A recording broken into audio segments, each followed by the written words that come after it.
Para empezar, muchísimas gracias a los organizadores, al sindicato de prensa, a AMSAFE en general y a Alicia en particular, que fui testigo de todo lo que trabajó para poder armar este seminario, este ciclo de charlas. También, por supuesto, a ustedes que en un día tan lindo hayan venido a escuchar algo de economía. Realmente es muy gratificante tener este auditorio. Yo cuando venía para acá pensaba que Alicia me debe tener un poco de bronca. Reconozco que pensé eso. Porque poner mi charla después de Alfredo Zayat creo que está solamente para hacerme quedar mal, digamos, porque Alfredo debe ser, en mi opinión, uno de los mejores divulgadores de economía que tiene la Argentina. Así que bueno, ustedes sabrán perdonar las diferencias que puedan existir entre Alfredo y entre mí. Y la verdad que bueno, yo creo que todas las charlas van a ser muy interesantes. La otra gente convocada son, la verdad que desde mi punto de vista, personalidades destacadas. Y bueno, la que toca el sábado próximo, realmente Jorge Gallero es una de las personas que podemos decir que son de referencia en todo lo que tiene que ver con materia tributaria en la Argentina. Y Abraham Gac es una de las grandes figuras que tiene el Plan Fénix de la UBA. Así que la verdad que ya los estoy envidiando por tener la posibilidad el sábado de escucharlo a los dos. Yo les decía que bueno, que primero de todo les agradecía a ustedes que vengan un día tan lindo a escuchar de economía, pero en realidad, y esa es la primera aclaración que me parece pertinente hacer, no vamos a hablar únicamente de economía. Vamos a hacer una constante referencia a los contextos históricos. La idea es repasar un poco, como decía el título de la charla, desde los tiempos de Roca hasta Cristina Kirchner. Ustedes se imaginarán que son 130 años por los cuales nos vamos a pasar unas cuantas cosas de lado, pero la idea es realizar un pantallazo de todo este proceso histórico desde los tiempos de la Organización Nacional. Y en ese sentido vamos a hacer permanente referencia a los contextos políticos. ¿Por qué esto? Bueno, porque aquellos que un poco esquemáticamente, para decirlo de manera esquemática, estamos enrolados en corrientes económicas a las cuales se le denominan heterodoxas, entendemos, a diferencia de lo que plantea la ortodoxia económica, que la economía no es una ciencia exacta. La economía es una ciencia social, es una ciencia que es un terreno en disputa, es un terreno en el cual permanentemente hay pujas de poder, hay relaciones de fuerza, hay contextos históricos que van marcando las trayectorias económicas. Entonces, en ese sentido, nosotros la entendemos a la economía como que está íntimamente ligado a los procesos políticos. O sea, no es casualidad que la licenciatura de Economía en la UBA se llamara, antes de la dictadura militar, carrera de Economía Política. Cuando vino la dictadura, lo primero que hizo fue sacarle la palabra política. Digamos, no es un cambio meramente semántico, sino que es un cambio que refleja determinadas concepciones de hacia dónde va esa disciplina, de qué se trata esa disciplina. Yo les decía, bueno, vamos a recorrer un poco la historia, vamos a empezar con los tiempos de Roca, y ya les voy a decir por qué empiezo precisamente en ese año, 1880. lo cual es materia discutible. Pero antes de eso, antes de seguir la cronología, digamos, voy a arrancar con un episodio del primer gobierno de Cristina Kirchner, porque me parece que ese episodio es central y nos sirve como disparador para ahí sí remontarnos a 1880 y a partir de ahí contar un poco la historia de cómo fue evolucionando la estructura económica, social y política argentina. Ese acontecimiento, como ustedes a esta altura se pueden imaginar, es el conflicto con el campo, entre comillas, digamos. O sea, yo siempre digo el campo entre comillas porque en realidad esa puja tuvo mucho más que ver con un sector específico del campo, con ese sector con fuertes intereses en la pampa húmeda, y en ese conflicto estuvo absolutamente ajeno todo otro sector que también conforma el campo, como es aquel que vive, por ejemplo, de economía de tipo regional, frutihortícola, etcétera, y ni hablar de lo que podemos decir el campesinado o los trabajadores del campo que también forman parte de ese campo. Ahora, bueno, en esa puja que existió, a mi modo de ver,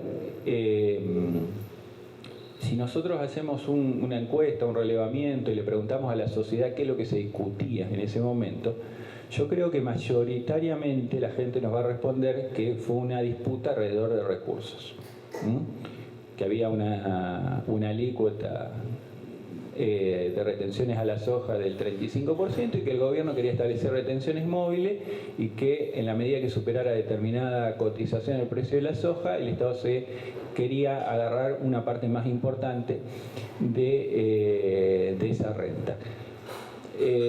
Lo cual yo digo, bueno, no es que eso no sea cierto, digamos. Lo que digo es que además de esa discusión que estaba explícita, yo creo que en esa puja había una discusión implícita que a mi modo de ver el gobierno tuvo serios errores comunicacionales para poder mostrarla a la sociedad, mostrar qué se estaba discutiendo.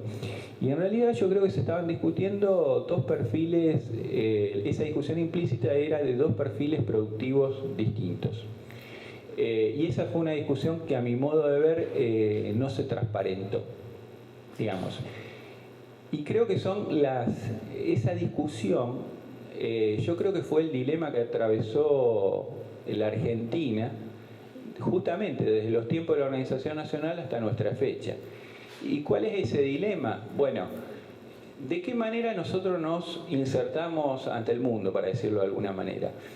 Yo creo que en ese sentido, y obviamente que estamos simplificando un poco algo que es complejo, pero para que sea entendible, uno podría decir que habría dos maneras de integrarse al mundo. Una primera manera a partir de una concepción que lo que nos dice es que nosotros nos tenemos que dedicar a producir aquello para lo cual tenemos ventajas comparativas. Lo que los economistas denominan las ventajas comparativas estáticas. Algunos hablan de la teoría ricardiana, digamos, porque este era un planteo de precisamente aquel viejo teórico de la economía clásica inglesa, David Ricardo, que planteaba eso, digamos. Planteaba que cada uno tenía que dedicarse a producir aquello para lo cual tenía más habilidades. Y que después, a partir del libre cambio, del libre comercio, todos los países del mundo, independientemente de qué lugar ocuparan en esa división internacional de la producción, todos se verían beneficiados. O sea, no habría nadie que saldría perdiendo. Digamos, esta es una concepción que con distintos ropajes se ha venido manteniendo a través del tiempo, hay distintos defensores de esta posición. En la dictadura militar hubo un miembro del equipo económico de Martínez de Hoz que hizo una declaración que decía es lo mismo producir acero que caramelos, digamos. Bueno, es esa la concepción, digamos, no importa qué producís vos tenés que producir aquello para lo cual tenés mayores facilidades, menores costos, etcétera, etcétera. Y después te insertás en el mercado internacional y comprás lo que no estás en condiciones de producir, digamos. Ese sería el esquema que plantea esta gente. Por supuesto que el complemento de esto, como les decía hoy, es defender tesis librecambistas. Es decir, que después no tiene que haber obstáculos en el comercio para que los países tranquilamente puedan comerciar entre sí y de esa manera todos se van a ver beneficiados. En el caso de Argentina, y ya voy a volver a eso de libre cambio, antes una observación. En el caso de Argentina, ¿qué lugar le tocaría a Argentina? Y bueno, Argentina tiene tierras de muy buena calidad, tiene clima benigno, bueno, sobre todo lo que conocemos como la pampa húmeda. Por lo tanto, Argentina, el destino natural de Argentina es dedicarse a la producción agropecuaria, digamos. Esta es una visión política de Estado tendiente a que se logre eso, es decir, a conseguir ventajas comparativas, ya no estáticas, ya no en visión a la disposición de factores de producción que tenemos, sino ventajas comparativas dinámicas. Es el Estado, a través de una política industrial, la que crea las condiciones para que se genere ese tipo de actividad. Y volviendo al libre cambio, uno podría decir que en realidad la idea de que los países se desarrollan en base al libre cambio es un mito, porque no hay ninguna corroboración empírica que respalde esa afirmación. Si nosotros analizamos la trayectoria de cualquier país, el que ustedes elijan, que hoy pueda ser catalogado como país desarrollado, y estoy incluyendo desde los países europeos a Estados Unidos, la misma Inglaterra cuando surgió como potencia industrial, o los países del sudeste asiático, para dar solamente algunos casos, en todos esos casos lo que hubo fue una política que podemos tildar de proteccionista. En mayor o menor medida, con mayor o menor énfasis, utilizando distintas herramientas, pero en ninguno de esos casos se generó una política de libre cambio, o sea, de bajar aranceles para que los productos importados inunden ese mercado y que la industria no pueda desarrollarse.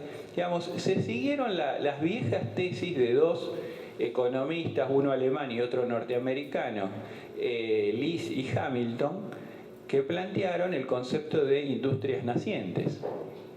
¿Y qué es lo que decía ese concepto? Bueno, algo bastante sencillo, que una industria, para que nazca, para que se desarrolle y demás, necesita determinados niveles de protección.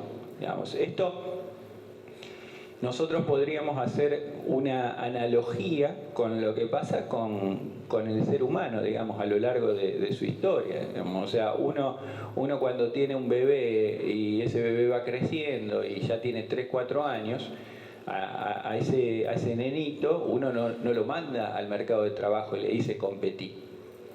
Evidentemente no, va a la guardería. Y después va creciendo y no le dice anda a trabajar y competí. No, va a la primaria, va a la secundaria, si tiene suerte accede a estudios superiores, y eso le va dando distintas herramientas que después sí le permiten, digamos, afrontar la competencia, el mercado de trabajo, para llamarlo de alguna manera. Bueno, lo mismo ocurre con las industrias, con el sector industrial. Si no existe una estrategia, si no existen determinadas políticas que las incentive y o las proteja, es muy difícil que pueda haber un desarrollo del entramado industrial. Y si uno recorre la historia, se va a encontrar con que en todos esos países que mencionábamos antes abundaron las políticas proteccionistas de distinto tipo. Medidas arancelarias. ¿Qué implican las medidas arancelarias? Las medidas arancelarias implica la verdad que yo estoy diciendo todo esto y lo primero que a mí me gustaría es saber el auditorio para el que estoy hablando, digamos. Fundamentalmente, ¿qué hay? Hay chicos periodistas, porque eso a uno le sirve para saber hasta dónde explicar determinadas cosas. Me gustaría, así, muy brevemente, saber un poco la composición del auditorio. ¿Alguno que quiera mencionar algo? Sí. Nosotros todos para acá somos estudiantes de licenciatura en economía. Ajá, bien. Ajá. ¿Alguien más? Estudian periodismo. Ajá. Yo estudio psicología. Psicología, bien. Yo ingeniería. Ingeniería.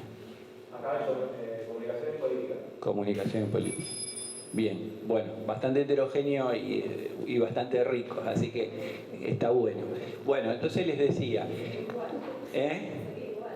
Sí, sigo igual por ahora, lo que no se entienda me chiflan, digamos.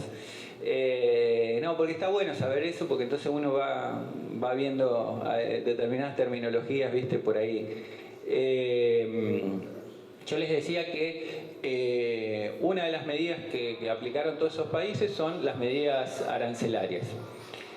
¿Qué implican las medidas arancelarias? Bueno, los estudiantes de economía lo saben perfectamente, digamos, subir los aranceles de importación es como una especie de impuesto, para decirlo de alguna manera. Si nosotros subimos un arancel, lo vamos a decir muy simple, digamos, si uno pone un arancel de un 50%, implica que importar un producto me sale un 50% más. Obviamente esa es una medida típica de protección de la producción nacional, en el sentido de que está encareciendo la posible competencia extranjera. Bueno, esa medida de protección, ya seguimos con otras medidas de protección, pero antes de eso le quería decir que esas medidas de protección hoy por hoy se ven bastante limitadas porque existe un organismo supranacional que es la Organización Mundial del Comercio, donde están la mayoría de los países, entre ellos Argentina, en el cual la Organización Mundial del Comercio dicta determinadas normas, determinadas regulaciones del comercio internacional, y entre esas medidas regulatorias que dicta la Organización Mundial del Comercio y que obviamente son de cumplimiento obligatorio por parte de los países miembros, es que el arancel no puede superar el 35%. Con lo cual, evidentemente, a los países en vías de desarrollo, para llamarlos de alguna manera, se les quitó una posible herramienta de defensa. Después se puede charlar mucho acerca de la efectividad o no de eso, pero lo cierto es que se encuentra muy limitada la posibilidad de utilizar esa herramienta, que la usaron profusamente los países que hoy son desarrollados. Y en base a eso después termino con la enumeración y me voy a lo que decía un economista coreano con respecto a eso. Aparte de medidas arancelarias, posibles medidas proteccionistas, medidas pararancelarias. Medidas de protección que no tienen que ver con tocar los aranceles. Un ejemplo típico son, por ejemplo, cuando se pone alguna disposición relativa a cuestiones sanitarias. Por ejemplo, los limones producidos en Tucumán, la Argentina, no pueden entrar al mercado de Estados Unidos porque hay determinadas disposiciones que plantean de tipo sanitario, por el cual dificultan la entrada. Para dar un ejemplo que está utilizando la propia Argentina, la Secretaría de Comercio hace un tiempo sacó una regulación referida a el grado de plomo que puede haber en las tintas de los libros, que en realidad es una excusa, digamos. Es una medida, pues habla de la posibilidad de contaminar y demás, es una medida de tipo proteccionista. Además de medidas arancelarias, medidas pararancelarias, después vienen medidas de política económica. O sea, puede haber medidas de política económica que no tengan que ver ni con lo arancelario ni con lo pararancelario, que busquen proteger un determinado sector. Todas aquellas medidas que se tomaron en el último tiempo desde la Secretaría de Comercio en la Argentina relativa a administración de comercio, pedido de autorización para importar y demás, pueden ser englobadas dentro de este marco.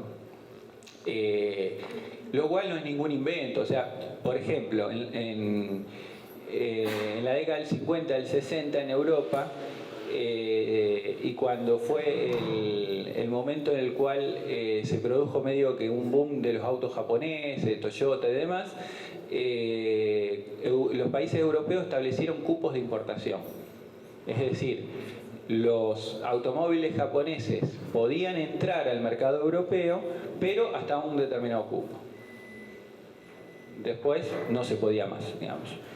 Pues son todas medidas de tipo proteccionista.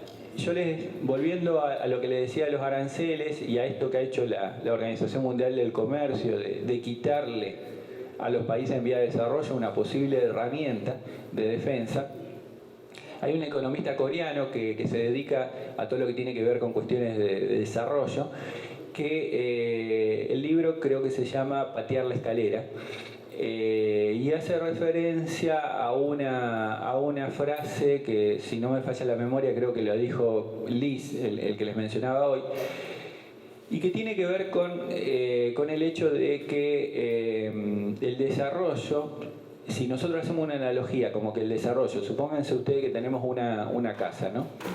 Entonces, que desarrollarse implica que hay que subir al techo de esa casa. Bueno, ¿qué hicieron los países desarrollados? Agarraron una escalera, la apoyaron contra la pared y se subieron al techo. Cuando se subieron al techo, llegaron al desarrollo. Entonces, ¿qué es lo que dice este economista coreano que están haciendo con nuestros países? Nos están sacando la escalera. O sea, ¿la escalera qué fue? Y bueno, la escalera fueron todas estas medidas proteccionistas que ellos implementaron. Entonces ahora que ellos ya están desarrollados, lo que te hacen es sacar la escalera y te dice compitamos. Ahora subí. Claro, pero no tengo la escalera, digamos. Ese es el problema, digamos. Entonces, ese es es un perfil productivo, volviendo un poco a lo que yo les decía hoy, de qué era, en mi opinión, la discusión que estaba detrás de la polémica alrededor de la Resolución General 125 y que no quedó explicitado socialmente. Ese es un tipo de perfil productivo, el perfil productivo de ustedes dedíquense a las ventajas comparativas estáticas, dedíquense a la producción agropecuaria y lo demás cómprenlo. ¿Cuál es la otra alternativa? ¿Cuál es el otro perfil? Bueno, un perfil productivo en que la estructura productiva sea más integrada y más diversificada. Vamos a explicar brevemente qué significarían estas dos palabritas. Cuando hablamos de estructura productiva más integrada, significa que que la estructura económica sea más compleja, que tengamos mayor producción en distintos tipos, en los distintos eslabones de la cadena. Que no tengamos necesidad de importar todo. Esto obviamente que no implica de que uno pueda autoabastecerse y producir absolutamente todo. Eso en una economía no existe. Evidentemente vos vas a tener que importar cosas. El tema es que importar lo menos posible de aquellos productos que sean críticos, para decirlo de una manera muy sencilla. Y diversificada también precisamente apunta a lo mismo, a que vos no tengas solamente un perfil productivo ligado al sector agropecuario, sino que también, además de la producción agropecuaria, tenga fundamentalmente actividad industrial. ¿Y por qué es importante en este sentido la actividad industrial? Porque la actividad industrial es altamente generadora de empleo, es una actividad que tiene en términos económicos muchos encadenamientos hacia adelante y hacia atrás, lo cual permite un desarrollo más equitativo, más equilibrado, con mayor creación de valor, más incorporación de tecnología y demás. Esos son los dos perfiles productivos que estuvieron enfrentados en la 125. Y esto no es una deducción estrafalaria, digamos. Lo único que hay que hacer es revisar las declaraciones de los principales dirigentes de las entidades agropecuarias durante el conflicto. Digamos, si ustedes revisan sistemáticamente las declaraciones, van a encontrar que hay permanente apelaciones, en algunos casos con una terminología un poco más sofisticada, pero en el fondo hay permanentes apelaciones a volver al viejo modelo agroexportador. Vamos a idealizar ese modelo, a decir que cuando ese modelo en la Argentina funcionaba, la sociedad estaba bien, digamos, eso se apoya en distintos mitos que ya los vamos a ver un poquito. Pero ese es un poco el planteo, y para mí el que mejor resumió todo lo que se estaba discutiendo en la 125 no fue ni una publicación, ni un diario, ni una radio, ni una revista especializada, no, fue una revista humorística, que fue Barcelona, la revista satírica Barcelona. En el medio de esa discusión, yo no sé si ustedes se acuerdan, digamos, estaba uno de los planteos de algunos sectores, inclusive del que en ese momento era el gobernador de Santa Fe, de Hermes Wiener, era que había que retrotraer el conflicto hasta antes del dictado de la 125. Y la revista Barcelona decía algo así, se los digo de lo que me acuerdo, pero decía algo así como los ruralistas piden retrotraer el conflicto. Y después había una bajada que aclaraba, pero no hasta antes del 11 de marzo, que es la fecha dictada del 125, sino hasta 1880. O sea, yo creo que nadie resumió mejor la situación. Evidentemente lo que había es una reivindicación absoluta del modelo agroexportador. Ahora, y ya nos vamos a meter en eso porque eso tiene mucho que ver con determinados mitos que se plantearon discursivamente en ese momento. Ahora, más allá de eso, digamos, cualquiera que está acá, cualquiera en la calle podría preguntar, y bueno, ¿y qué tiene de malo? O sea, ¿qué tiene de malo dedicarse a producir aquello para lo que uno está mejor dotado? Producís eso y después compras lo otro. Digamos, con las divisas que te genera esa producción, compras el resto de la producción y listo. Digamos, el problema que tiene dedicarse a la producción, básicamente lo podemos resumir en lo siguiente. Primero, es un sector que genera muy poco empleo y además en general de mala calidad, digamos. Ustedes saben que el campo es el sector que junto con empleados domésticos tiene la mayor cantidad de porcentaje de trabajadores en negro. Además de que los sueldos están muy por debajo de cualquier promedio de cualquier actividad. Pero más allá de eso, más allá del tema cualitativo, si nos vamos únicamente al tema cuantitativo, ¿cuánto empleo genera? Bueno, con viento a favor, digamos, porque durante esos días las entidades agropecuarias sacaron, digamos, a relucir un trabajo realizado por el que fue ministro, primero acompañó a Cavallo en el paso de su ministerio, después fue ministro de Educación de la Alianza, Juan José Liach, que Liach planteaba, en base a unos cálculos, que en realidad toda la cadena, digamos, agroindustrial, producción primaria más agroindustrial, más todo lo indirecto, es decir, ahí en lo indirecto se cuenta el camionero que transporta la cosecha, etcétera, etcétera, ocupaba el 35% de la población, bueno, del empleo. En realidad ese trabajo tenía falencias técnicas impresionantes. Hay un trabajo posterior esto se los comento por si alguno quiere buscar por internet porque los va a encontrar. Hay un trabajo de un chico Rodríguez, un economista Rodríguez, que fue desnudando, digamos, todas las falencias técnicas que tenía el cálculo de Liach, y bueno, a Rodríguez le daba que en realidad, contabilizando todo con viento a favor y demás, el empleo directo e indirecto del sector agroindustrial más el sector primario llega al 18%. Pongamos 20% de la población del empleo, es decir, para empezar no está faltando el 80%. A esto se suma que es un sector en que la creación de valor es limitada, que no tiene el impacto y las potencialidades de, por ejemplo, el sector industrial. A esto se suma una corroboración empírica, digamos. Si uno analiza países desarrollados, se va a encontrar que aún aquellos que han tenido una base agraria de desarrollo han trascendido esa base agraria, digamos, han desarrollado un sector industrial, científico y tecnológico que es el que en definitiva les permitió dar el salto. Y además acá hay una cuestión que ha sido puesta un poco en entredicho en estos últimos años, pero antes de ver eso, veamos primero de qué se trata, que es la famosa tesis Prešvić-Singer de deterioro de términos de intercambio. ¿Qué es lo que planteaba Prešvić? Prešvić planteaba, allá en la década del 50, digamos, cuando se comienzan a hacer los primeros trabajos de la CEPAL, que existe un deterioro de los términos de intercambio en perjuicio de los países productores de productos primarios. No tengo pizarrón, ¿no? No hay problema, no hay problema. Lo explico sin pizarrón.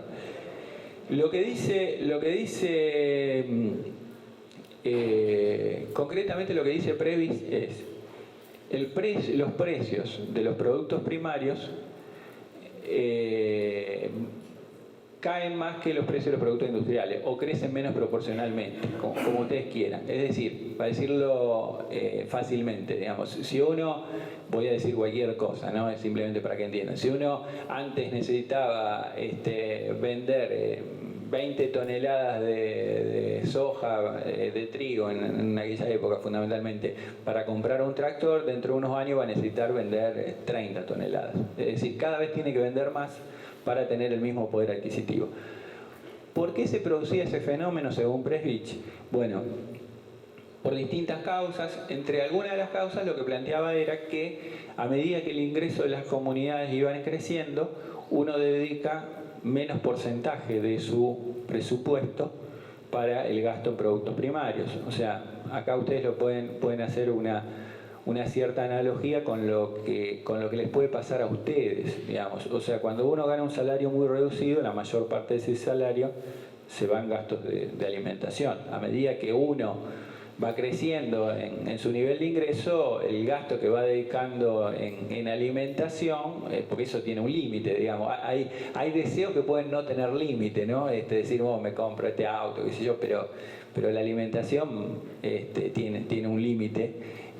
Y por lo tanto, uno puede comer un poco mejor, pero hasta ahí, digamos. Entonces, el porcentaje de alimentación que uno dedica a su presupuesto va decreciendo a medida que aumenta su ingreso. Entonces, eso en el comercio internacional se va traduciendo que si uno hace una torta, digamos, de qué porcentaje es comercialización de productos primarios, comercialización de productos industriales, la porción de comercialización de productos primarios va decreciendo en el tiempo.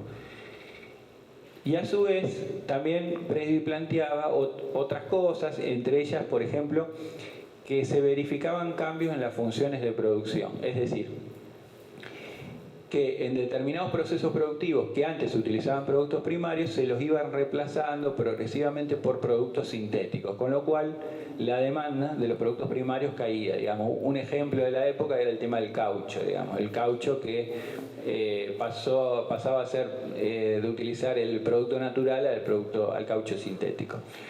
Bueno, todos esos son fenómenos que llevan a que los países en vías de desarrollo cada vez facturen menos, para decirlo de alguna manera.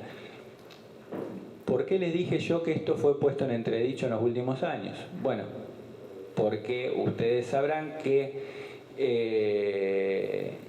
ya yo les diría desde, en algunos casos, durante algunos años de la década del 90 y fundamentalmente después, los precios de los productos primarios se fueron recuperando y en muchos casos se revirtió esta tendencia de la cual estamos hablando. ¿Por qué se dio esto? Bueno, por un fenómeno bastante particular. Tiene mucho que ver el crecimiento de determinados países emergentes, entre ellos el fenómeno chino. Ustedes sabrán que hasta no hace muchos años atrás era muy difícil encontrar algo dentro de China que le pudiéramos clasificar como clase media. Hoy algunos estiman que hay 600 millones de chinos clase media, digamos, y este salto en los ingresos de los chinos producen cambios en los patrones de consumo, digamos, y entre ellos los patrones de consumo alimentario. La gente come mejor, incorpora proteínas, etcétera, etcétera. Eso produjo un shock externo muy importante que produjo, en mi opinión, no solamente eso, pero dejémoslo ahí para no complicar tanto las cosas, que produjo esto. Ahora, bueno, a raíz de esto uno puede decir, bueno, entonces la tesis Previ-Singer no va más. Bueno, es un tema discutible, digamos. En mi opinión, tendencialmente hay cosas que van a seguir vigentes. Pero bueno, más allá de eso, y ahí ya sí ya me voy a meter en la historia, en general el tema de decir, bueno, ¿cuándo comienza el modelo agroexportador? Ustedes saben que esto es, hay cosas que son medias arbitrarias, ¿no? Digamos, elegir el momento. Yo en el libro ese que plantea Alicia, que escribí, yo elegí 1880, digamos, pero uno puede decir Argentina ya desde antes estaba incorporado al sistema internacional, vendiendo productos primarios, fundamentalmente, y la gente lo sabe poco esto, fundamentalmente Argentina era vendedora de lanas. Fundamentalmente la principal producción era la producción ovina, y Argentina abastecía el mercado norteamericano y el mercado inglés con lana. Tal es así de que hubo un cimbronazo en Argentina en el año 1867 cuando el Parlamento norteamericano prohibió la importación de lana argentina, y el 25% de la lana que nosotros vendíamos iba al gobierno, al mercado norteamericano. Entonces, si bien uno puede decir el modelo agroexportador se inició antes, yo elijo el año 1880 porque para mí, a partir de 1880 es cuando se produce la consolidación, digamos, de este modelo, en el sentido de que se producen, digamos, toda una serie de hechos concurrentes que lleva a que este modelo pueda pegar un salto, digamos. Y básicamente, ¿a qué hechos me refiero? Bueno, primero, la podemos decir culminación de la exitosa, entre comillas, campaña del desierto de Roca en cuanto a extender la frontera agropecuaria. Obviamente que digo exitosa por el genocidio que significó eso. Por otra parte, la articulación de una hegemonía política articulada en función al Partido Autonomista Nacional, liderado por Roca, que significó, en los hechos, significa un pacto entre sectores porteños y la oligarquía del interior, digamos. Y además, el triunfo militar de Roca contra el alzamiento secesionista de Carlos Tejedor en la provincia de Buenos Aires termina un poco con las posibilidades secesionistas de algunos sectores de Buenos Aires. Entonces, a partir de ahí me parece que se consolida fuertemente un modelo que, en mi opinión, merece ser tomado como punto de inicio. Ahora bien, a ver, ¿qué significa modelo agroexportador? Bueno, modelo agroexportador significa plantearse un país básicamente mirando hacia afuera. Para que ustedes tengan una idea, en el año 1929, que tal vez podemos poner un poco como el punto final del modelo agroexportador, el 70% de nuestra producción agropecuaria se vendía afuera, digamos. Entonces era un modelo que primero, como le decía, se inserta internacionalmente, primero vendiendo lana, después carne, después cereales, y vende eso y compra todo lo demás, digamos. O sea, ese es el modelo agroexportador, para decirlo de manera bastante sencilla. Bien, ese modelo y el rescate de ese modelo que hacían los dirigentes ruralistas se asentó en tratar de meter, digamos, en el inconsciente colectivo algunos mitos, digamos.